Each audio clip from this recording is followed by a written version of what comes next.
This is The Good Life. I'm Dean Wilson. Today's program you're not going to want to miss. It's my mom, Patty Wilson. 30 years in education, pastor's wife, unbelievable story, and she's my mom. You got to stay tuned. The Good Life is next.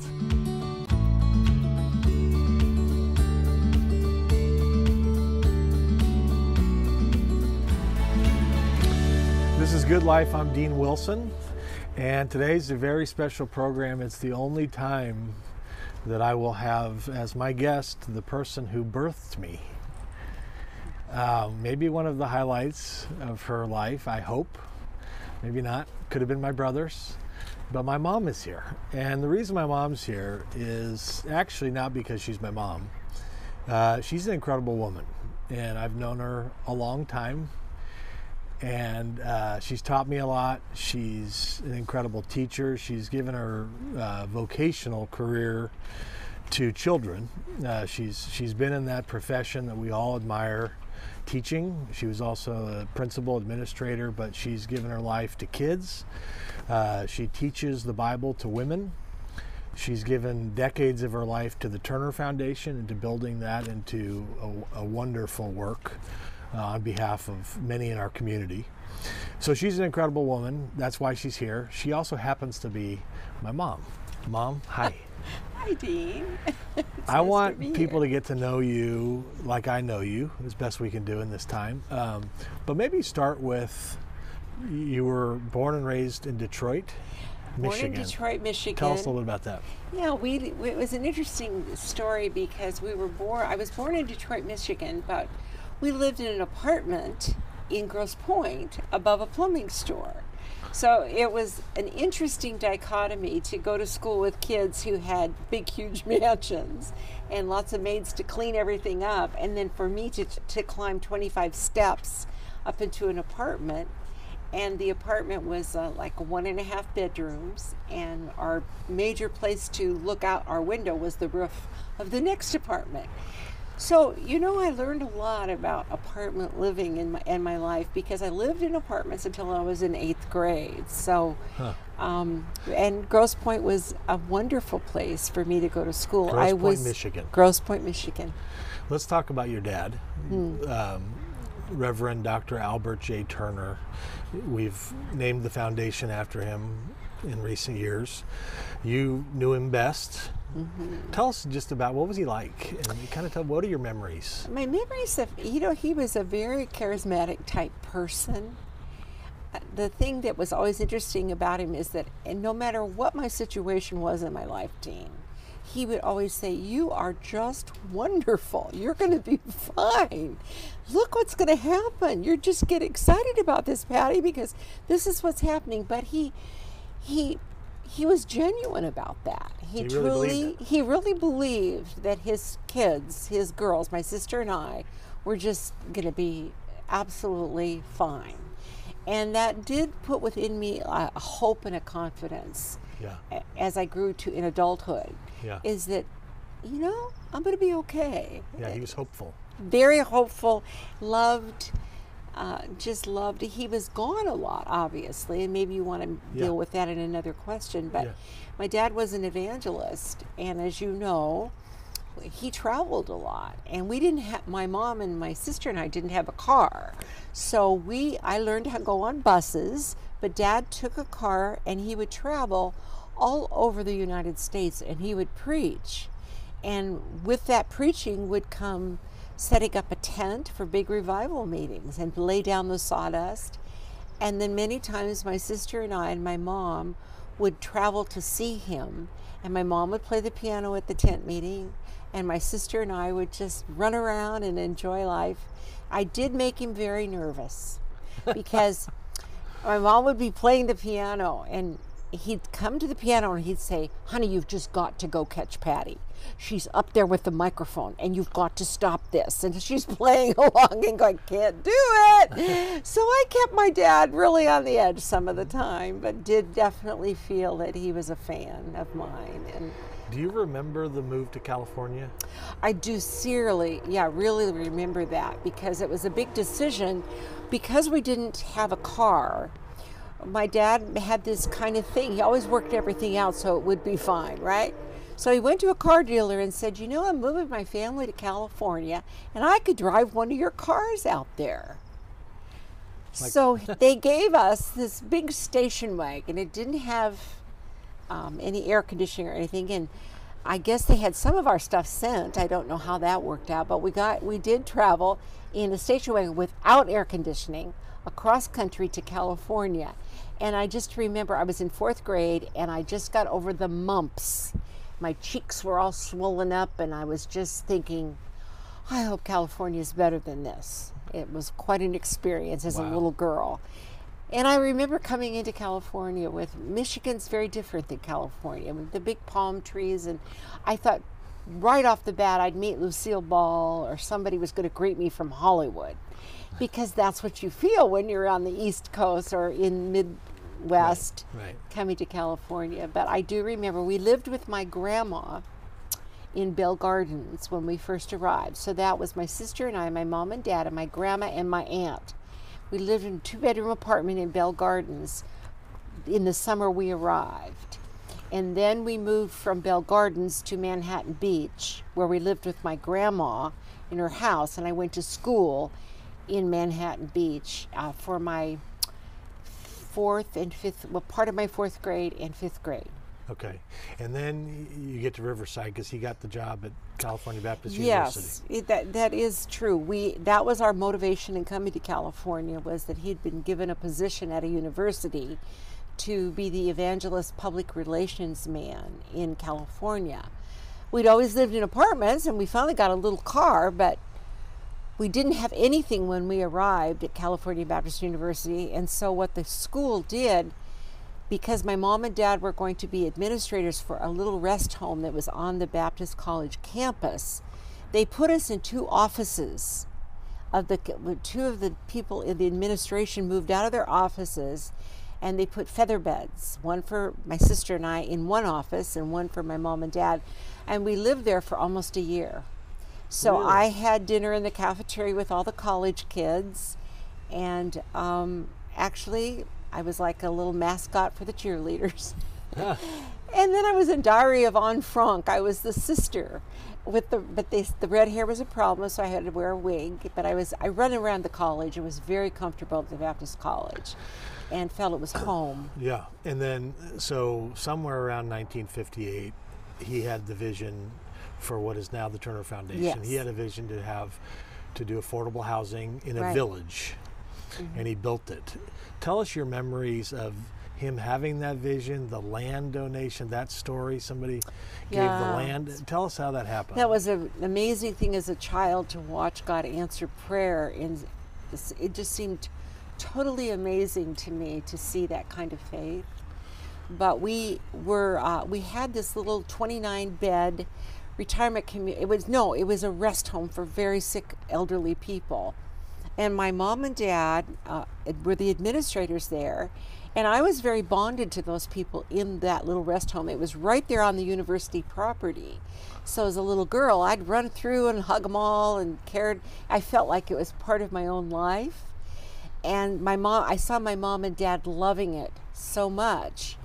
And they gave my mom the position as Dean of Women for all of the women at the Baptist University. And so I thought, well, Dad will do that, and Mom will do that. And then one day, the administration from the Baptist University called my dad, and I knew it was an important phone call. I can't remember whether I heard it or he told me about it, but it was an important phone call because they said, Reverend Turner and Mrs. Turner, we love what you're doing, but we can't afford to keep the rest home anymore.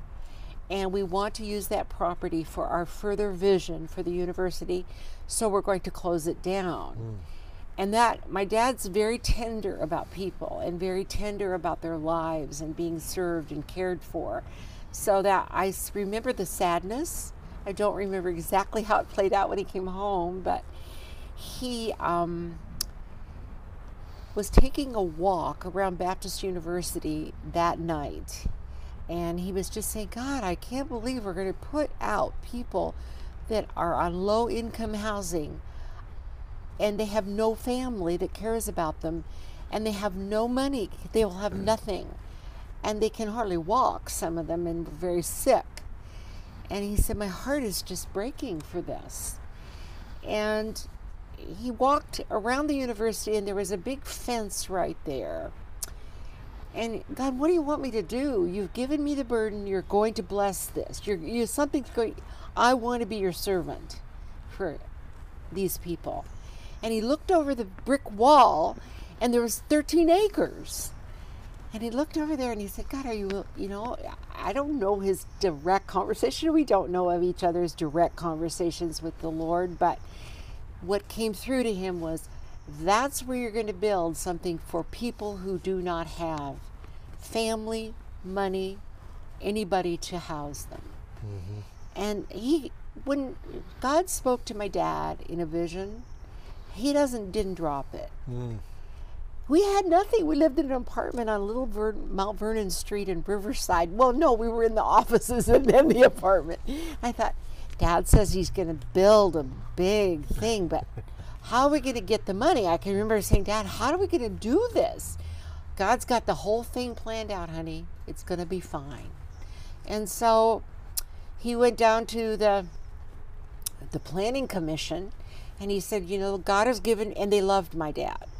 In Riverside, he was the chaplain of the town. And the mayor loved him. Everybody loved him. He showed up at funerals. He was in the board of American Red Cross, loved serving and caring for people. And they said, well, Bert, Reverend Turner, we can see you have a vision from God, but you don't have any money for this. This is 13 acres, and this is really something you don't have. And he said, well, if I did get the money, would you support me in building this? And they just shook their heads and said, well, yeah, we love you. We believe in you, but you got to get out there. So he started praying, and the lady that owned the property, he found her name, and he called her. And he said, this is Bert Turner, and I would like to somehow figure out how we can buy that property for low-income housing for seniors who really don't have anybody that. She caught the vision. She said, well, I mean, this is just my 13 acres. I have a lot of other property, but I could figure something out. So she said, so she donated the property. And then she had a friend named Mrs. Miller, and Mrs. Miller was Richard Nixon's mom. Hannah Nixon. Richard Nixon's mom. Yeah, yes. Hannah, right. Yeah. Hannah Nixon, and she said, you got to meet her because she'll love this vision. So Hannah Nixon met with my dad, and he shared the vision, and lo and behold, God had gone before my dad, because you know what? She said, I can't wait to get started. What do you need? And she funded most of it. And there were, I believe it was $11,000 he needed by midnight one night in order to close the deal. And she came through. So he was a visionary. I read one time in some article or somewhere, he called himself a promoter. He was a promoter, he was a visionary, but he had a deep faith. I mean, it was all God for him. And I grew up, with all these pictures of this. Well, I grew up going to the property with the family. Remember? Yeah. And driving on the golf cart with him. And then I remember just seeing all these pictures. I'm like, isn't that President Reagan? And isn't that like he wasn't afraid to ring the bell for what he was doing. I mean, in a good way. And he attracted a lot of attention for that. Exactly. And it's such an amazing legacy in that way. It is. Yeah. I think what he wanted to do was to make an impact in the world God placed him in, wherever he was, whether it was preaching in a tent, preaching in a church. He had parades for Youth for Christ. Right. He had the band. I remember the band. The band. Yeah, going down the street, Youth for. And then one time he goes, we could do something on a boat. And I said, well, Dad, what kind of boat? And he goes, oh, no, we're going to get a big, huge ship, and it's going to be the first cruise. And we're going to have the gospel singers, and I'm going to preach, and people are going to come to this. And I just, as a little girl, went, I wonder whether I'll get to go to this, And he goes, no. And lo and behold, if he didn't get a big, huge cruise on the Put-in-Bay in Detroit, Michigan, and he was the first one. And the Eureka Jubilee singers, 8 of them, came and sang, and he preached. And I remember running on the deck thinking, I wonder if we could live here. That is great. Yeah, he didn't get defeated very easily. In the housing part of him, he loved caring for those people. I mean, I just remember driving around, Reverend Turner, they'd come out. They loved living there. And he was so far ahead of his time. Yeah. I mean, we talk about housing now. He really understood the power of housing way before anyone else did. I mean, wouldn't you say? Yeah, that's true, because he went through housing and urban development, and because we have Section 8, and we still have that today. We were one of the first people in the nation to begin the Section 8 program. And they said, Reverend Turner, you've come at a really great time, because we have this thing called 501(c)(3). C3, right. C3. And we could use this for that. Right. And he said, I would love that. Well, why don't we get going on this now? Right. And they said, well, you're going to be you'll be the first. So. And it's incredible from that vision. So you said, he took a walk over the last 61 years, a resident, because of that, his faith, his vision, a resident or family, a low-income family, has put their head on a pillow in an apartment owned by the Turner Foundation 3.2 million times. That's and right. You think about the impact of that. That's true. Starting with that walk.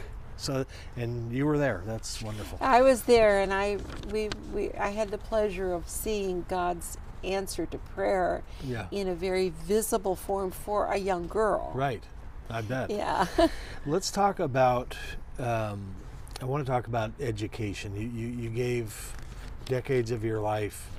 You taught kindergarten, you taught first grade. I asked you before we started the program, you've pretty much taught every grade, and you were an administrator. But one of the things that you did that I know about, because I was there in schools, was you started character education programs, and you recognized the importance of character education in schools. Talk about that. Where did that come from? How did that come to you? Well, I had been reading about the basic American cultural values in America, and I was beginning to see the slope getting slippery. And I was beginning to see that there wasn't much emphasis. The emphasis in the school system was declining. And I began to see that not all of those values of life that I think God intended for us to have were being radiated in the home. So I thought, why couldn't we do something in the school that would help these children see the importance of integrity, the sanctity of life, forgiveness, all of the things that were pillars in America and that our country was founded on. And so my principal came to me at that time. I was teaching second grade, and it was in Brea, but actually I did some of it in La Cañada, but it was in the Brea school system. And he said, we have a problem. I said, well, what is it, Mr. Bryden? He said, well, there's a sixth grade class, and their boys and girls are kissing, and they're making out under the trees at recess, and they're disruptive in the classroom, and I don't know what to do with them all. And he said, well, was he talking about me at that time? I think you might have been in there. I think I try not to remind you of this. I do remember Mr. Bryden. I think I did visit his office a couple times.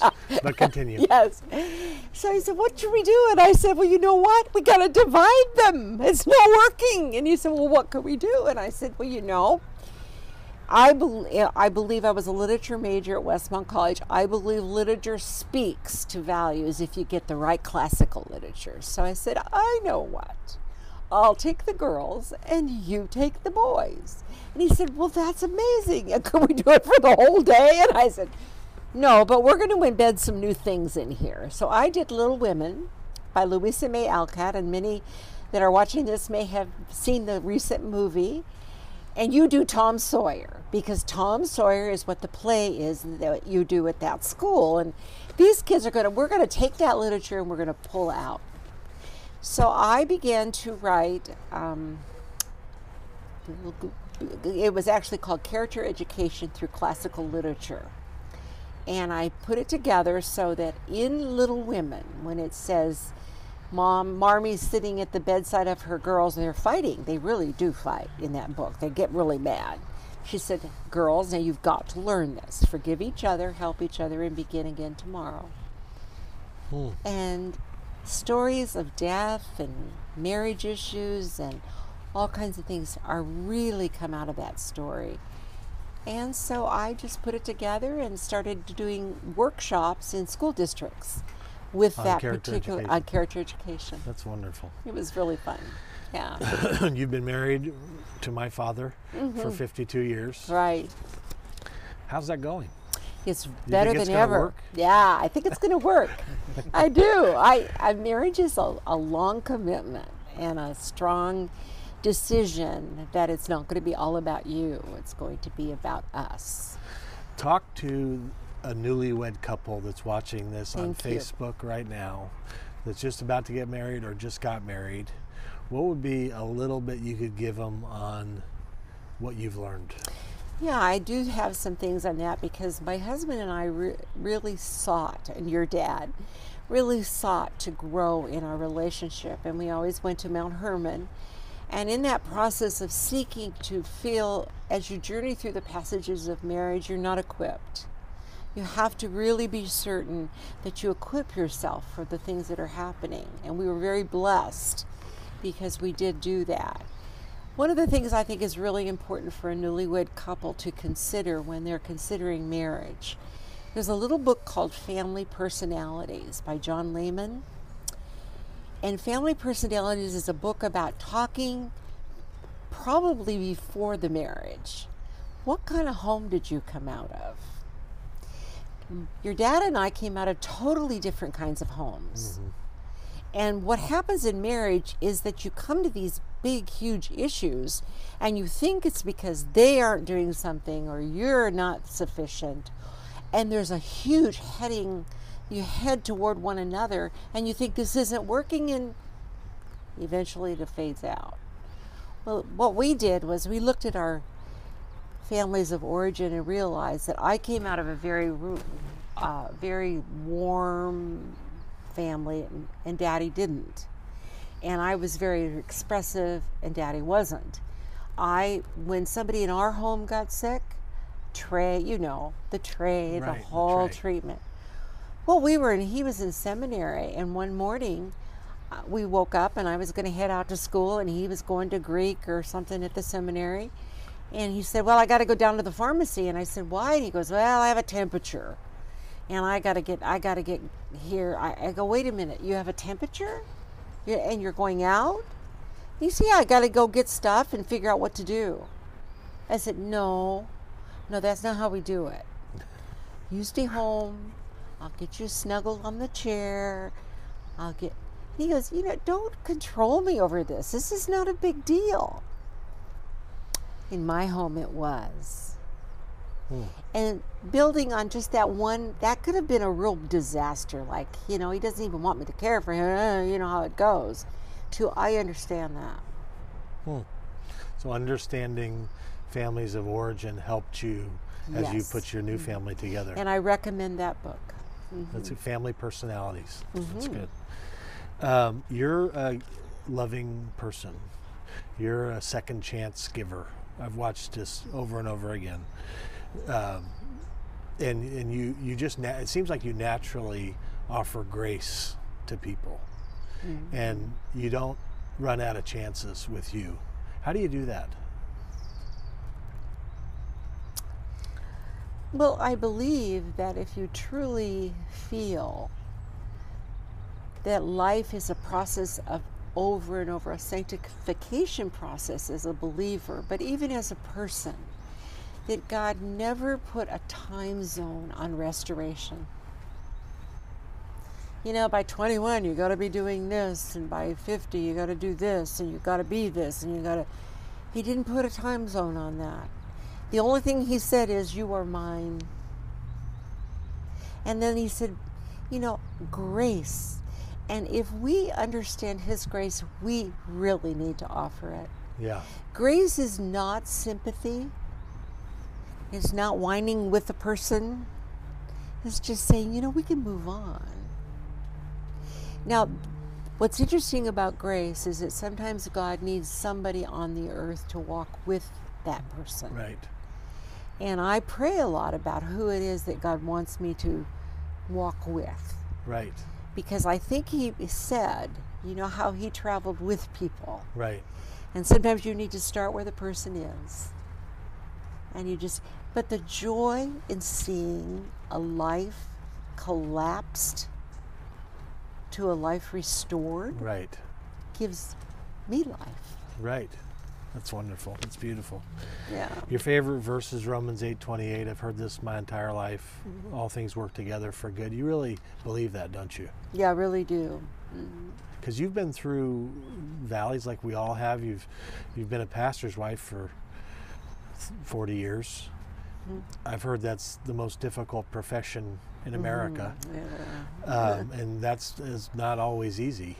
Right. What would you say, somebody who's in a valley right now, whatever it is in their life, you've been through some valleys and you've kept going, and I've watched you just keep going. Talk to that person for a minute. Yeah, I have this one gal who, before I teach my class in Revelation, my class that I teach on Monday mornings, she always comes in about, 15 minutes before I'm going to teach the class. And she goes, when she first came in, she said, my life is falling apart. My husband lost his job. I have so many issues. I don't even know where to begin. And I said, well, why don't we just begin about how do you what do you do when you put your head on the pillow at night? What are you thinking about? Because that's the night you're coming in touch with it. What is your source of comfort? And I don't push too hard, but I make it very clear that I will be with you as you go through this. Now, being with somebody through a hard time is showing up when it's really messy. Mm-hmm. It's showing up when you're inconvenienced. Mm-hmm. And it means showing up when your heart is breaking along with them. Mm-hmm. And then you begin to just watch God do one little thing at a time. Well, she came in today. She said, Patty, you won't believe this. She said, my husband and I went down, and she shared her story. She said, it's the first time that I feel whole. Now, that whole conversation began 2 years ago, where she comes in 15 minutes just before I'm ready to teach. And I think, walking with somebody through restoration isn't easy. Yeah. But God's love, and God has grace. But he needs people with bodies on down here, right? Mm-hmm. That's our opportunity. It is an opportunity. I mean, what could be better than doing that? Well, there were a few years I spent that time at the village just ministering to the people in the apartments. Yeah. And I mean, I'd go around, and one time I was going to have a big event and nobody showed up, so I just knocked on all the doors and as I look back on those years that I worked at the village and worked with the villagers, I was the most blessed woman that could possibly be alive, because I got to see some of those lives having somebody with hope instead of just thinking nobody cares. Right. We need people that care. Last thing, one of the other phrases, I was just trying to think last night, what do I think about when I think about my mom? You have this signature phrase that you've used forever, in light of eternity. You always talk about things, in light of eternity, Dean, does it really matter? And I think that's a great phrase. Yeah. And I think that's how it seems like that's how you live. I mean, you live in light of eternity. And when you live that way, you don't really sweat the small stuff anymore. I mean, would you say? Now, it has always been something that I think God gave me early in my life, to understand that what we see is just temporal. Yeah. It's just a little while. Yeah. But the big picture is that we're going to be with the one who made us. And we've got to keep every perspective. Yeah. This isn't forever. Yeah. And there's a little book called Living for What Really Matters. And it was really interesting at Carmel when I taught the women. I brought that book up, Living in Light of Eternity, and they couldn't find the author. My friend went to Paris and found the book for me. And they changed the name. And the name of it was Living for What Really Matters. And I read it over and over, even at this age of my life, Dean, because we can't be reminded enough about the temporal things of this world that we think are going to destroy us. That all passes away. It passes away. Yeah. Yeah. It's a great place to end. Thanks, Mom. Thanks, Dean. Thank you for watching. We'll see you next time. Thank you.